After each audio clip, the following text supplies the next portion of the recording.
O livro fala sobre longevidade. E o principal ponto do cara, quando ele começa, eu acho que é meio apavorante, inclusive. Ele começa falando, olha, a gente tem 4 tipos de doenças que assolam a humanidade e que realmente matam as pessoas. E que esse é o nosso problema. Como que a gente vai fazer para lidar com isso?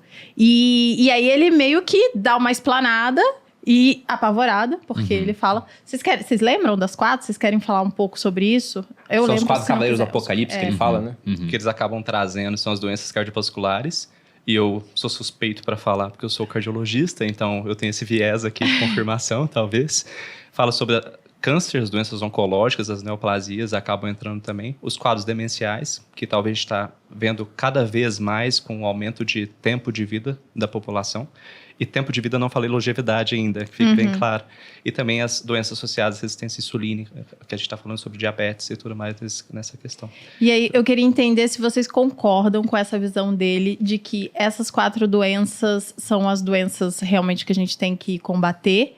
E se realmente é o que ele fala, né? Porque uma das coisas que me pegou muito quando eu comecei a ler o livro, que eu tava lá no meio, ele fala, olha, câncer é uma coisa que a gente precisa prevenir ao máximo. Porque se vier, lascou. Foi quase isso. E aí eu fiquei assim... Olhando o histórico familiar já. Pai, quem teve câncer? Né? Eu fiz um episódio com um oncologista e com um professor que estuda pesquisa sobre câncer. E ele estava explicando que o rastreio é muito importante, principalmente antes de uma metástase, né? Dali para frente é um problemão. Eu vou falar do Alzheimer e das doenças neurodegenerativas e depois eu passo a bola das outras 3 para ele. Hoje, se você for num congresso de neurociências internacional, onde tem 3, 4 mil banners de pesquisa, de grupos de pesquisa em neurociência, assim, 60% a 70% dos grupos são sobre Alzheimer. Então, é uma preocupação global dentro das neurociências desenvolver estratégias para entender melhor a doença de Alzheimer e para tratar a doença de Alzheimer. A gente tem um grande problema sobre a doença de Alzheimer, que é uma das doenças neurodegenerativas que a gente tem mais preocupação, caracterizada por perda de memória, e não só isso, o paciente também apresenta transtornos psiquiátricos, porque existe uma morte neuronal em algumas regiões do cérebro desse paciente que estão envolvidas com controle de humor, que é o quê? 95% a 97% das pessoas que têm a doença de Alzheimer tem um tipo da doença de Alzheimer que a gente chama de doença de Alzheimer esporádica. E o resto, 2, 3%, são pessoas que têm doença de Alzheimer genética, que a gente sabe qual que é a causa e a gente tem uma noção de rastreio bem precoce. Só fazer um teste lá que você sabe se tem ou não 50% de chance de desenvolver. A doença de Alzheimer esporádica, a gente não tem bolhufas de ideia o que causa ela.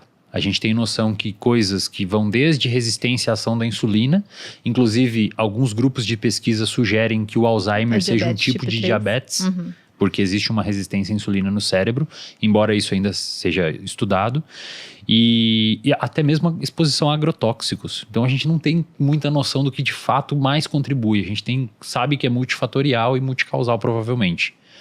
Como a gente não sabe o que causa, a gente tem dificuldade de modelar essa doença em modelos animais em laboratório e testar novas drogas. Então as drogas que a gente tem hoje para Alzheimer não são fármacos que a gente chama de modificadores do curso da doença.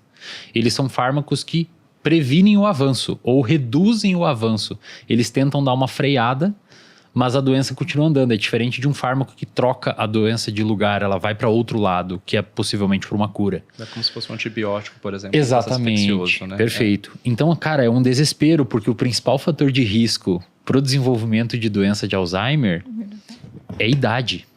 O principal fator de risco é o avanço da idade. Então, por incrível, paradoxalmente, ironicamente, quanto mais a gente consegue viver, mais a gente se expõe à doença de Alzheimer. É o principal fator de risco. E pessoas novas não têm Alzheimer? Porque eu li alguma coisa sobre a pós-Covid, mais gente nova tendo Alzheimer. Pessoas novas podem ter, mas o novas, assim, geralmente são pessoas que têm esse Alzheimer genético, que aí ele se manifesta por volta dos 50 a 55 anos e é bem mais agressivo. A neurodegeneração é bem mais agressiva. E o Alzheimer esporádico é um Alzheimer que começa ali por volta dos 65, 70 anos, que é 97% das pessoas. A relação entre Covid e Alzheimer ainda não é muito bem estabelecida. A gente sabe que alguns pacientes que foram submetidas que tiveram Covid pode ter alguma questão de problema de memória, mas ainda não deu tempo da gente, de fato, estabelecer alguma relação mais causal entre Covid e Alzheimer. Então, assim, em termos gerais, para concluir essa fala do Alzheimer, que é um desses cavaleiros, né, dos 4 cavaleiros do Apocalipse que ele cita, a gente não consegue mimetizar a doença de Alzheimer no modelo animal, porque a gente não sabe o que causa ela. Numa vez que a gente não consegue mimetizar, a gente consegue criar só um modelo da doença de Alzheimer, um modelo que não é de fato a doença de Alzheimer. Todas as intervenções que são testadas naquele modelo, pelo fato de não ter sido testada numa coisa fidedigna a doença de Alzheimer, elas têm uma chance gigantesca de dar errado. Inclusive, eu tenho um artigo que eu escrevi no meu mestrado, uma revisão dos estudos da literatura, dos ensaios clínicos randomizados da literatura sobre novas drogas para Alzheimer. Assim, 99,5% da potencial droga que passou no efeito lá no modelo animal falham quando chegam no humano. Não funciona.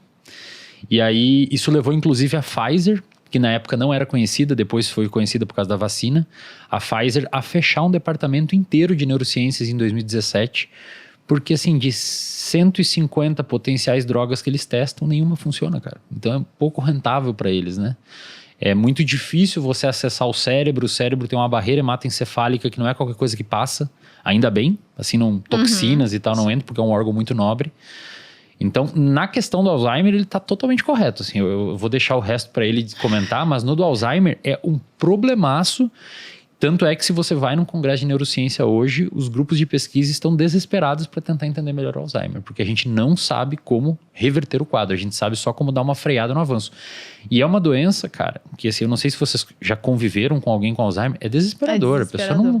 Ela começa a não lembrar onde estacionou o carro, ela começa a não ter noção mais de espaço, de localização, até que eventualmente pode chegar até não conhecer um familiar. Ou seja, a pessoa cria um ônus muito grande para não só para os familiares. Esquecer o fogão aceso. Exato. Não lembrar que a chapinha estava quente e tudo mais. Então, isso tudo acaba sendo um próprio risco pessoal que a gente acaba vendo nesses pacientes mais idosos, né? Então, mas é isso, o Alzheimer ele está totalmente correto. Mas o interessante é que talvez a gente tenha... O único fator de prevenção, talvez, de Alzheimer que a gente tem em literatura seja exercício físico. Que é o que ele fala aqui. Isso que eu ia falar. Calma, gente. Dá pra ficar desesperado, mas dá pra ficar otimista também no final. Sim. Relaxa aí, senta. Então, e isso acaba comunicando com os outros 3 cavaleiros, né? Assim, a única coisa que a gente talvez consiga fazer... Pô, eu quero prevenir Alzheimer. Tem alguma intervenção que eu consigo fazer aos meus 30, 35... 40 anos de idade para talvez reduzir um pouco esse risco, parece ser exercício físico. E o exercício físico a gente vai chegar lá, mas ele acaba tendo importância muito grande nos outros fatores. Doença cardiovascular é bem claro para todo mundo isso,